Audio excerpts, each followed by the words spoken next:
Persib disebut beruntung oleh pelatih Persita. Boyan Hodak sampaikan, ya semoga sampai akhir musim begitu. Sebelum lebih jauh, aku gak pernah bosan-bosannya untuk ingatkan teman-teman, ketika teman-teman tonton video ini, jangan lupa tekan tombol like-nya. Oh ya, aku ingin menyampaikan terlebih dahulu di awal video ini perihal turut berduka cita yang sedalam-dalamnya atas berpulangnya dokter tim Persib Bandung, yaitu Dr. Muhammad Rafi Gani. Terima kasih atas dedikasinya dan loyalitasnya bersama Persib yang sangat amat luar biasa, dan semoga amal ibadah diterima di sisinya dan keluarga yang ditinggalkan diberikan kekuatan serta ketabahan.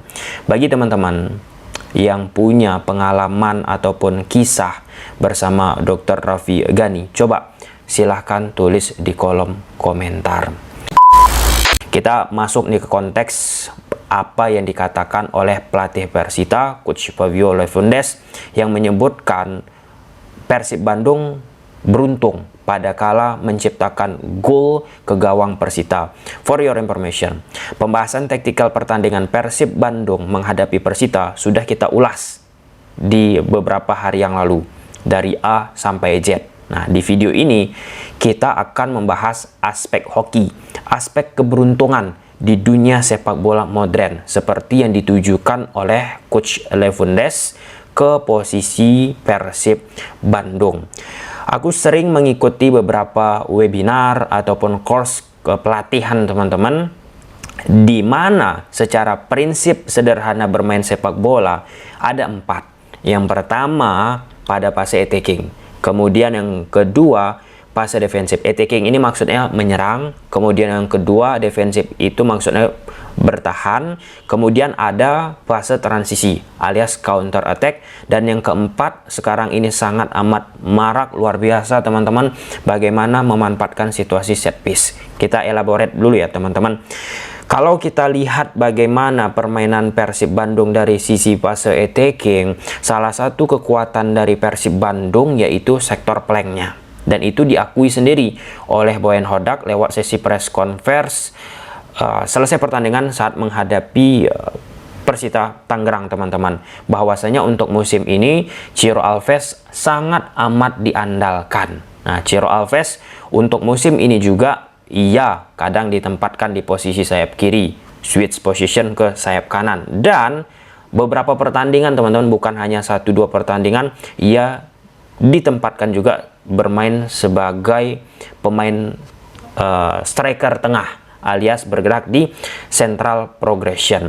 Jika kita lihat fase attacking, fase build up yang dibangun oleh Persib Bandung, kekhasan yang dimiliki oleh Persib Bandung ya bermain dari sektor samping lewat permainan kualitatif, lewat skill individunya pemain Persib Bandung. Nah, di compare oleh Boyan Hodak untuk di musim kemarin, kami ada ditambah ya Stefano Beltrami, kemudian ada Febri Haryadi, dan tentu nggak bisa kita tanggalkan David da Silva. Itulah yang menguatkan variasi ataupun kestabilan terhadap permainan flank dari Persib Bandung. Nah, untuk musim terupdate terbaru sekarang teman-teman, kita sudah mengetahui bagaimana David da Silva ya sempat mengalami ketidakstabilan dari fisiknya akibat cedera teman-teman. Kemudian Febri Haryadi pun cedera, Stefano Beltrami tentu sudah pergi dari Persib Bandung, dan Tyron Delvino pun awal-awalnya sempat diragukan dan sekarang ini tune in banget dan ya banyaklah dicintai oleh pendukung Persib Bandung. Namun secara entitas terhadap permainan yang ditumpahkan oleh Boyan Hodak pada fase attacking, penyerangan yang mereka bangun teman-teman ya nggak jauh berbeda dari yang sudah ditampilkan Boyan Hodak bersama Persib Bandung dari satu pertandingan ke pertandingan. Pengembangan taktikal yang diterapkan oleh Boyan Hodak bersama Persib Bandung dari sisi fase attacking, yaitu bagaimana fullback kiri pun termasuk fullback kanan sebenarnya teman-teman, beberapa kali secara posisi bergerak itu masuk ke tengah, berada di half space ya, kalau istilah kerennya inverted fullback ataupun ya false fullback. Nah, ketika kita bicara prinsip demikian teman-teman, aku mengingatkan dengan apa yang diceritakan oleh Arne Slot pelatih dari Liverpool yang sekarang mengantarkan Liverpool menancap gas di Liga Inggris. Ada pemikiran yang dikeluarkan oleh Arne Slot soal permainan fullback itu nggak menjaga sisi kelebaran, nggak terlalu vulgar untuk overlap ke depan, tetapi fullback itu diharapkan oleh Arne Slot untuk lebih cenderung masuk ke dalam.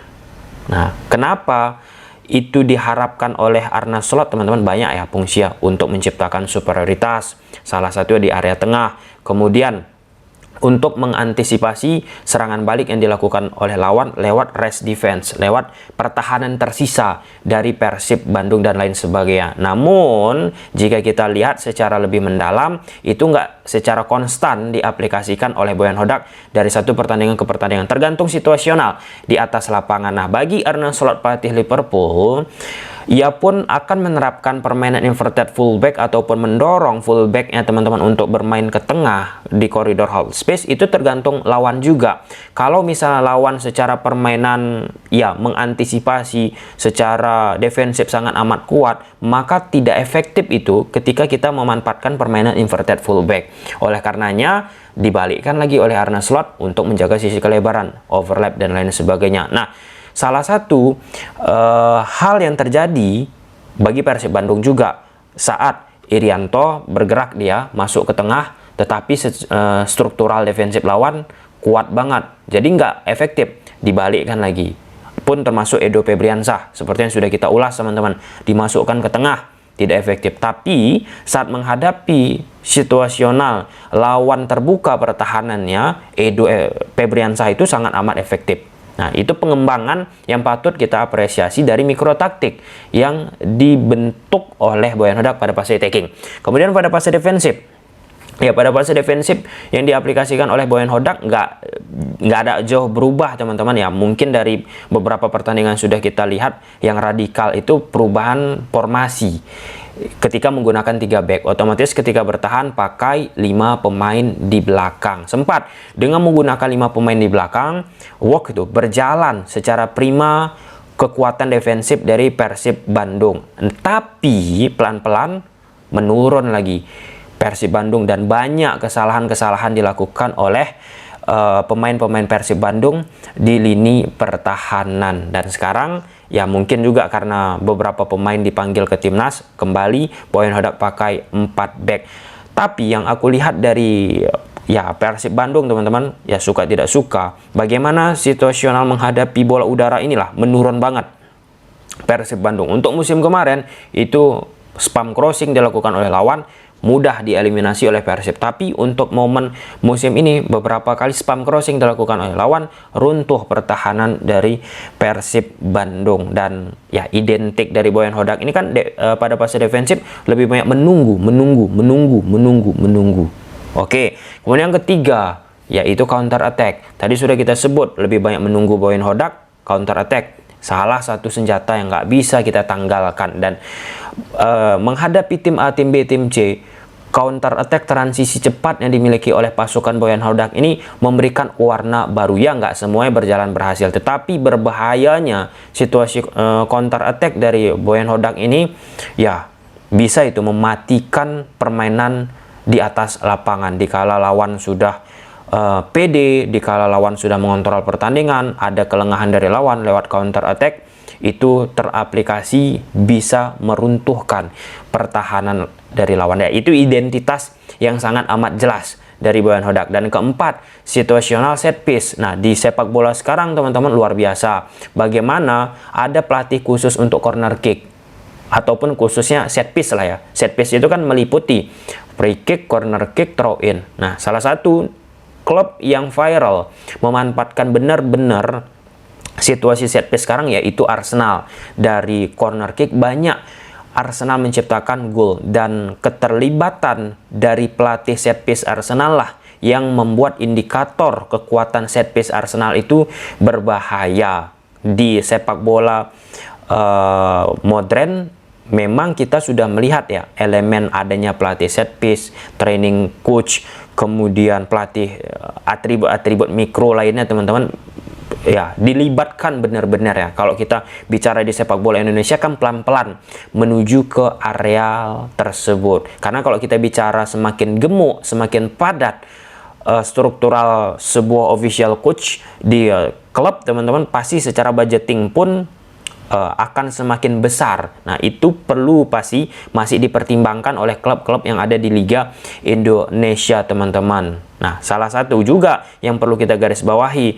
ketika pelatih asing datang ke liga kita, teman-teman, biasanya pelatih asing tersebut membawa itu asistennya. Asistennya pun pasti akan ada kerjasama yang dilakukan oleh klub sama pelatih baru tersebut. Nggak bisa banyak asisten, ataupun ya nggak bisa permintaan seluruhnya. Pasti pelatih kepala asing itu membawa asisten pelatih.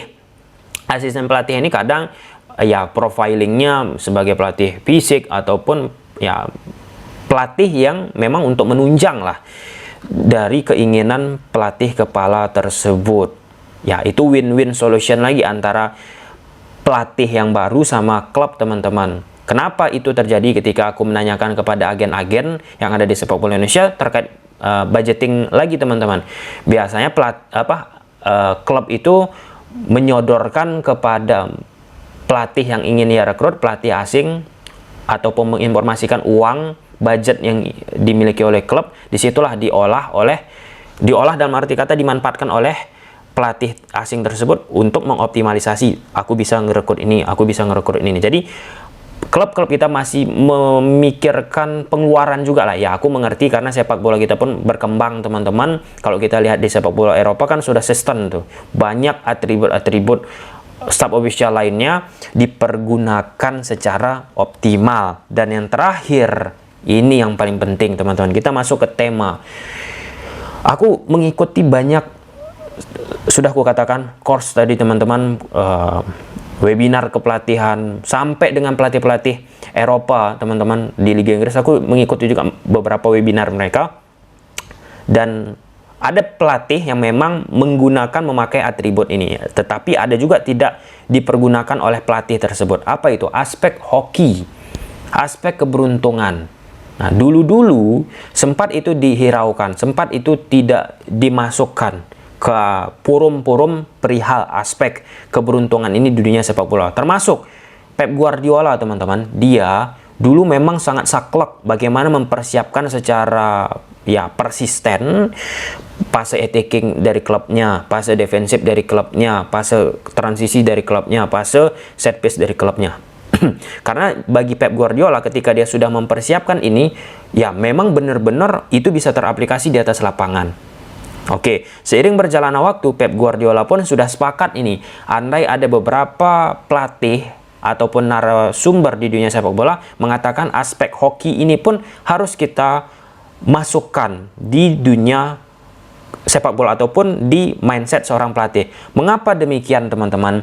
Pada saat kita sudah mengoptimalisasi fase attacking atau fase defensif, transisi, atau fase set piece, yang sederhana fase set piece lah. Fase set piece, pada saat kita lakukan corner kick, kemudian ada throw in alias set piece, teman-teman, dan lain sebagainya. Nah, kan ada momen chaos beberapa kali muncul. Nah, dari momen chaos ketika kita melakukan hal demikian, bola liar bisa dimanfaatkan oleh tim kita atau bisa lawan melakukan sebuah kesalahan. Nah, momen-momen hoki lainnya apa lagi? Pada saat pemain lawan mengontrol bola, tidak prima itu passing yang dilakukan pada situational build up, teman-teman. Tapi harus juga sudah dipersiapkan 4 elemen tadi, fase attacking, fase defensif, fase transisi, fase set piece. Ketika kita sudah mempersiapkan 4 ini, kadang hoki itu datang dia. Oke, nah kita breakdown misalnya penampilan dari Persib Bandung. Nah, Persib Bandung, teman-teman, dikala situasional set piece, situasional permainan open play sulit teraplikasi di atas lapangan. Nah, momen-momen keberuntungan itu datang deh tuh, karena Persib Bandung sudah siap. Contoh seperti apa? Saat Persib menghadapi Persita, momen Persita melakukan build up, mereka error passing ataupun tidak sanggup, kasarnya kayak gitu, menciptakan koneksi. Nah, di momen tersebut secara defensif, Persib Bandung sudah melakukan yang nama pressing, gangguan yang prima teman-teman, mengganggu pemain-pemain Persita. Artinya secara defensif sudah siap, sudah kokoh. Nah, ketika pemain Persita gagal memunculkan koneksi, pemain Persib pun fase defensifnya kuat, muncullah aspek hoki tadi. Aspek hoki tadi apa? Ya pada gol Beckham, tendangan Beckham terkena ke pemain Persita, deflected dan masuk itu ke gawang Persita. Nah, jadi key poinnya dapat teman-teman, mengapa aspek hoki ini di urutan kelima dia. Karena pada dasarnya kita harus dulu mempersiapkan fase attacking, fase defensif, fase transisi, dan fase alias set piece teman-teman. Nah, baru dia masuk ke hoki tadi. Kenapa aku ingin menyampaikan hal demikian? Ya karena kita kadang masih alergi mendengar klub kita disebut menang secara hoki, menang secara beruntung. Karena memang aspek hoki itu sekarang sudah menjadi ya atribut yang nggak ditanggalkan. Oke ya, mungkin sampai situ aja. Well done. Gimana menurut teman-teman? Silahkan tulis di kolom komentar. Bye.